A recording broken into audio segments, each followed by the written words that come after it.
Welcome to our channel. My name is Yvette, and this is Tyler. Come along with us as we sail the high seas or hit the open road, while we navigate and explore this beautiful planet our way. Welcome back to part 3 of our RV renovation series. In this episode, we're going to detail the making of our TV entertainment cabinet. We came up with this concept when we were looking at our floor plan and trying to figure out how to make things more livable while feeling bigger. So stay tuned. Step 1 in our project is determining the size of the cabinets, both width and depth, for the space that we're working with. For this project, we started with two 24-inch wide prefabricated cabinets from Lowe's. We then did our math on determining how much space we needed behind the cabinet for the TV lift, and then trimmed down the cabinets to accommodate the space.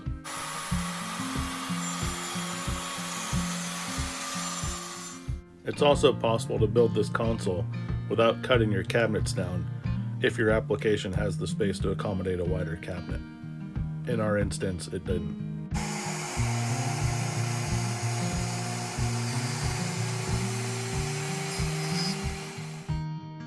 And here they are, cut to depth.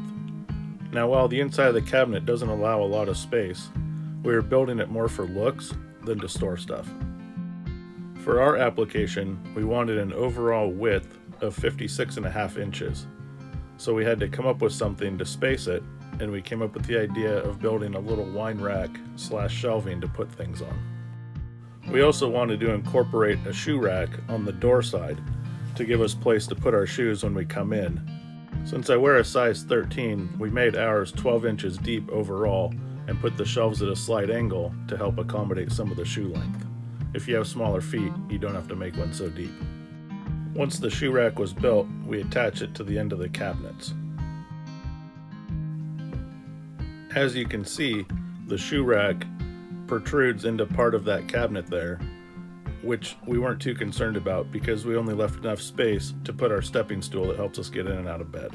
Now that we have attached the shoe rack and the wine rack in the middle, it's time to put a back on to give it some more strength.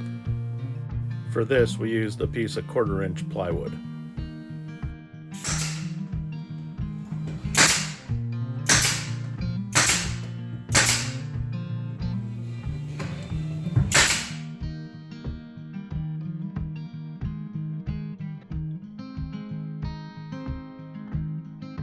Now that we have the cabinet framed up, it's time to test fit it in the RV to figure out our spacing and mounting points. The TV lift will mount flush on the floor in that space between the wall and the back of the cabinet.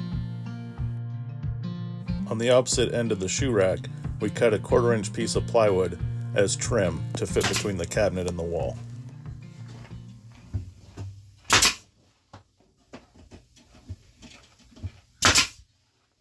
We made a base plate out of 3/4-inch plywood and then screwed the TV lift to that. I picked up a Victron 250 inverter and also a remote switch so I can mount it on the side of the cabinet to turn the inverter on and off. Once we had everything mocked up, it was time to give it a test run. And just like that, a great plan is coming together. Now that we have the cabinet base built and in place, it's time to build the top. For the top, we decided to use a butcher block that we'd found at Lowe's.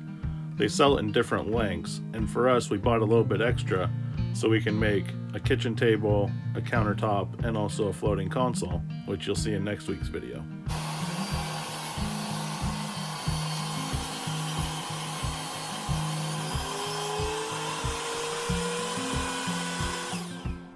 In order to get a near seamless opening for the TV to come in and out of, we cut the butcher block down into multiple pieces. That way you can make your seams even thinner than the width of a saw blade.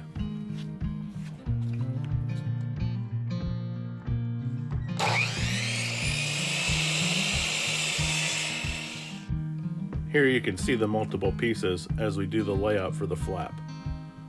Essentially, we ripped that little piece against the wall full length and then cut off the edges to get our opening there, and then we have a full-length piece for the front. Once we get all of our spacing in place, we will then biscuit joint all the pieces back together, leaving just the flap.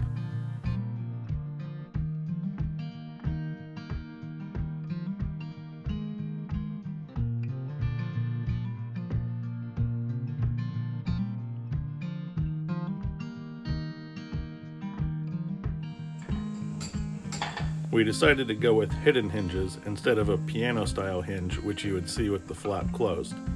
While they're a little bit of a hassle to install because you have to mill pockets, they're definitely worth the effort.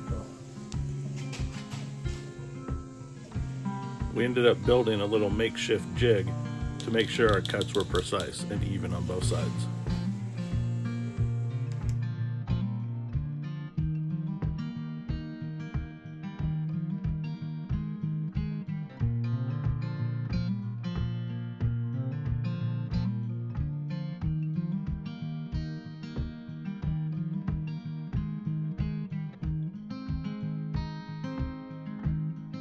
Here you can see the top biscuit jointed back together with the hinge pockets milled out.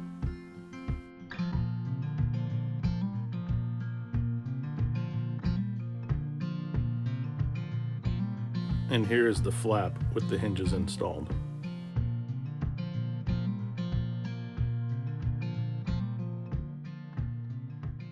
In preparation for painting this cabinet, we sanded it and caulked all of the seams.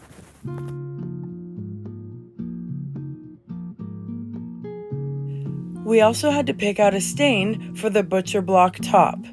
I did a sample piece with one coat on a scrap piece, and now I'm adding a second coat to see how dark we want it. One of the things I learned by doing this sample piece is that the sides are a lot more porous and become a lot darker.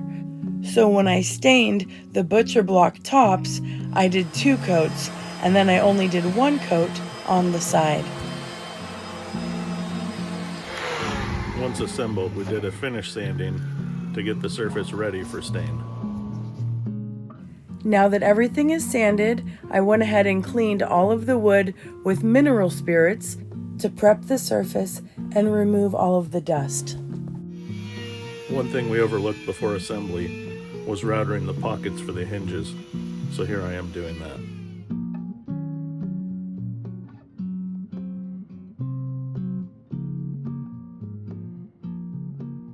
I just finished the top coat of stain, and we're going to let it dry while I move on to the next project of cleaning out the cabinet to get it ready for paint.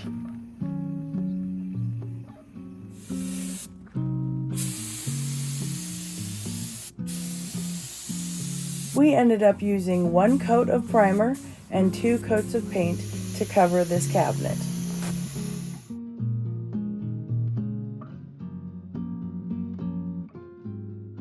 After letting everything dry, we were able to do the final install.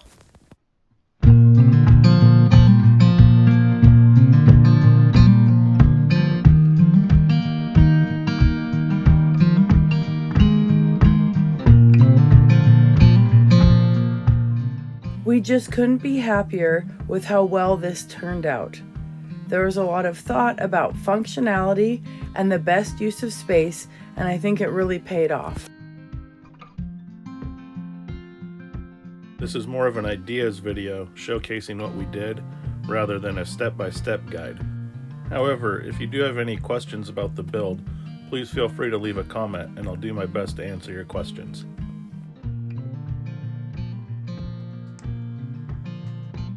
I hope you all enjoyed this custom cabinet build. We sure love it. We have another few projects that we're working on in next week's video that require out-of-the-box thinking, and we're excited to share that with you as well.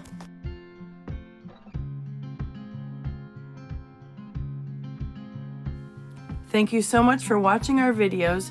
Don't forget to give us a like, and we'll see you next week for RV Renovation Part 4.